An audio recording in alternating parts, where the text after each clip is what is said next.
coordonnateur SUDIS, collectif des instituteurs diplômés des universités du Sénégal. Ce collectif donc est né suite à une circulaire ministérielle sous le magistère donc, de Cheikh Oumar Anne, ministre de l'Éducation nationale d'alors, sous Macky Sall, qui avait sorti une circulaire pour vraiment interdire le recrutement des charges de cours au niveau des IEF et des IA. Donc la circulaire avait précisé que le recrutement désormais se fait au niveau donc, du ministère. Et suite à cette situation, il était constaté de nombreux blocages, en tout cas au niveau de nos carrières, nous, en tant qu'instituteurs qui avons donc nos diplômes universitaires, à savoir la licence et le master. Donc nous avons formé ce collectif et nous nous sommes plaints au niveau des autorités. Vraiment, il y a une évolution avec l'arrivée de M. Moustapha Guirassy, ministre de l'Éducation nationale. Quand nous étions allés voir M.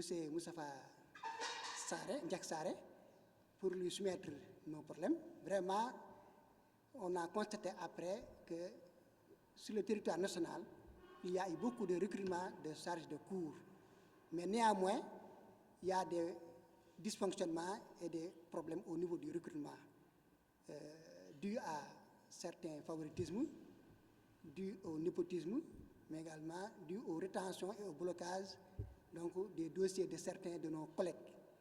Et nous voudrons que le recrutement se fasse au niveau, ou bien via Mirador, pour dématérialiser la procédure, afin que les agents qui sont dans les bureaux des ressources humaines n'aient plus aucune mainmise sur les dossiers.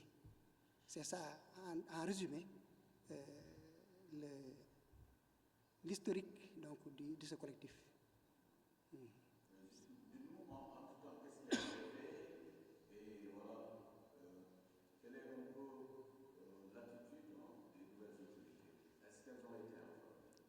Oui, nous avions introduit une demande d'audience pour rencontrer le ministre de l'Éducation nationale depuis le 24 octobre, mais jusqu'au moment où je parle, on n'a pas eu de suite. Ensuite, on a constaté au niveau de certaines IA, comme l'IA de Thiès et de Dakar, vraiment, nous ne comprenons pas leur posture, parce que les dossiers de charge de cours, en tout cas au niveau de ces IA, sont retenus au niveau des IEF. Alors qu'au même moment, les autres IA lancent un appel à candidature et même procèdent à des recrutements de charges de cours au moment où je parle.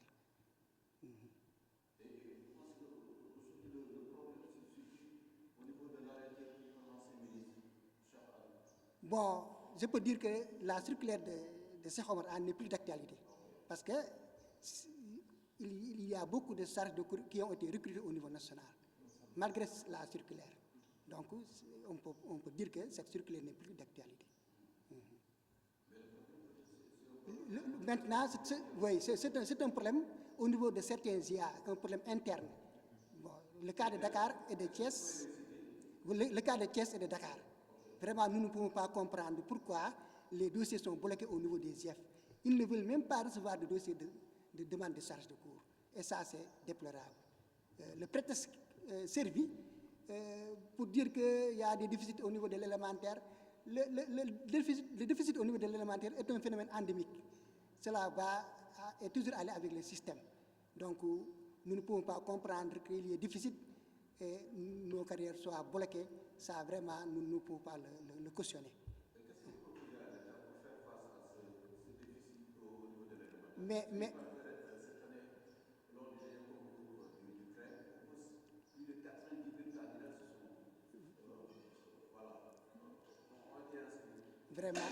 vraiment, il y a des solutions à ça. Donc, on vient d'organiser un concours dont les résultats ne sont même pas encore publiés. Donc, ils n'ont qu'à augmenter le quota prévu, ensuite lancer un appel à candidature au niveau des enseignants du privé qui ont leur diplôme et qui veulent intégrer la fonction publique pour résorber le gap.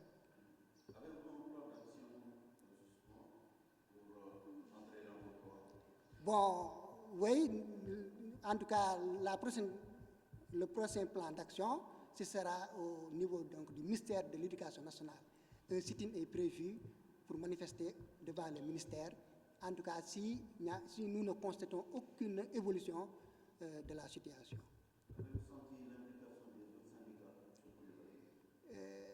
Les syndicats sont restés vraiment à fond et silencieux, et nous, vraiment, c'est dommage. Il y a même des syndicats qui s'insurgent, qui s'indignent devant le recrutement des charges de cours.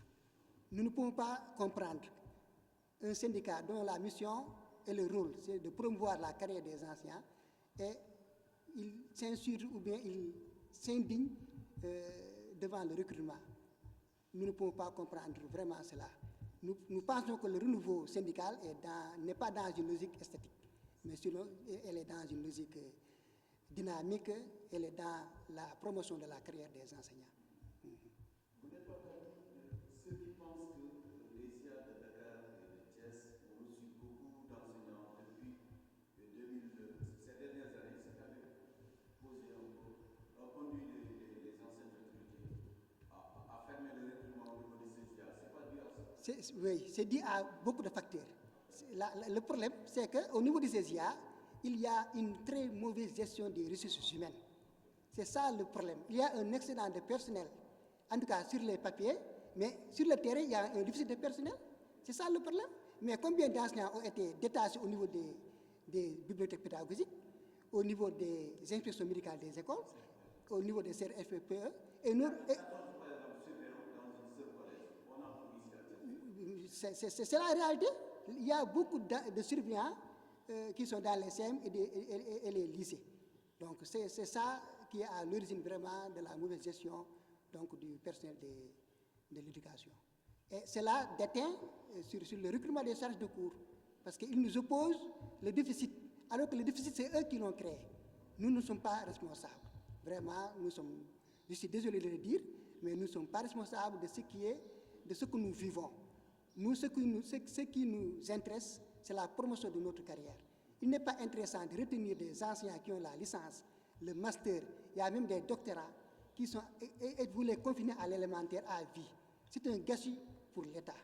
Et nous interpellons les nouvelles autorités et vraiment nous caressons l'espoir qu'ils vont apporter des solutions à cette problématique.